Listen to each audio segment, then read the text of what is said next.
Hi there, I'm Rex King. Welcome back to another episode of Straight to Streaming. Today we are talking about Crater. Crater is the latest movie on Disney Plus. It's directed by Kyle Patrick Alvarez, and it stars Isaiah Russell Bailey as this kid who lives on this moon base in the far future. His father was a miner who has recently passed away, and as such, he has to move from this moon base to this planet paradise called Omega. However, he really wants to go see this crater that his father talked about, so him and a few of his friends, including one Earth girl who they just meet up with, decide to go check out this crater by stealing a rover right before the place goes on lockdown.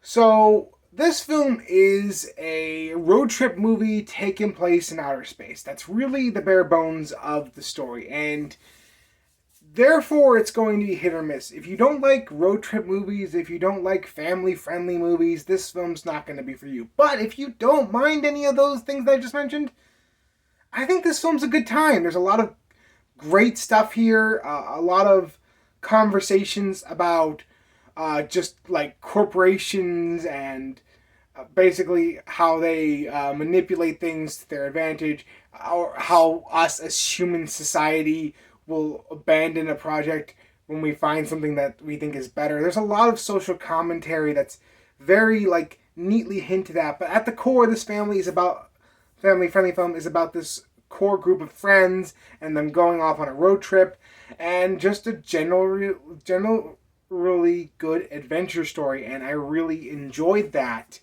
Now, that being said, there isn't a ton of twists here. You kind of can see where this film's going to go, what's going to happen.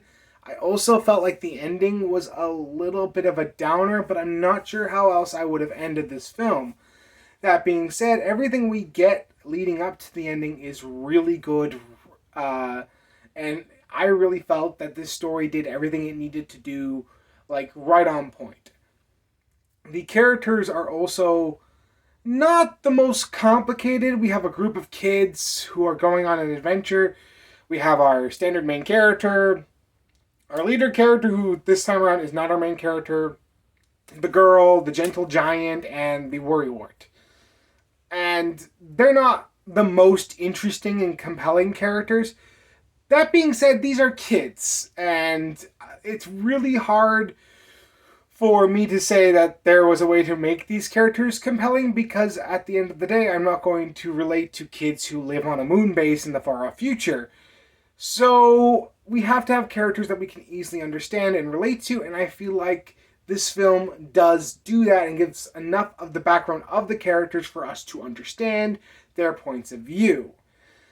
Then we have the performances, and this is where the film could have buckled hard, as the core group is entirely child actors, and I'm not a huge fan of most child actors. I usually don't like films that focus on them, but this case, I do think every actor is doing a decent performance, and I do like what they brought to the field. I don't think there's a single performer who got on my nerves this entire film, and that's really good for me to say.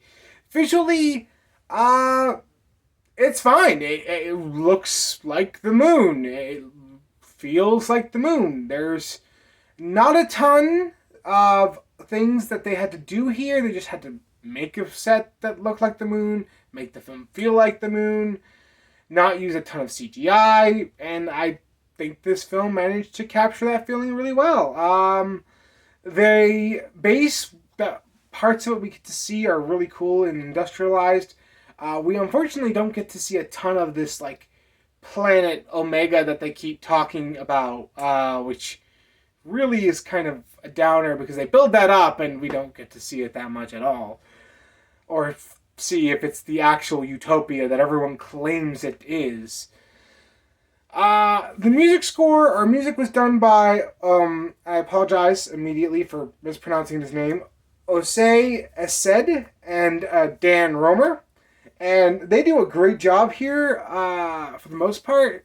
The first half of the score does feel like they're retreading a lot of the same beats over and over again. But once we start to get to the second half of the score, I do feel like there's enough things differently going on and some different moods that they're going for that I think the soundtrack is worth a listen to. At the end of the day, Crater, it's a good time. I didn't have a whole lot of problems with it. Like I said, I feel like the story isn't incredibly unique, but it also didn't need to be. And it did this type of road trip movie really well. And at the end of the day, that's enough for me. So I'm going to give Crater a 7 out of 10. I really was surprised by this one. And if you haven't seen this movie and you own Disney Plus, I cannot help but recommend this movie. It's not too long. It's a decent watch. Yeah, I really enjoyed myself here. Anyway, that's what I thought about Crater. If you've seen it, what do you think about it? Let me know in the comments below. And next time, I will be taking a look at a remake as the next movie to go straight to streaming. It will be the remake of White Man Can't Jump. I'm not sure if I'm looking forward to that one or not. Anyway, if you like this video, like, comment, and subscribe. And I will see you next time.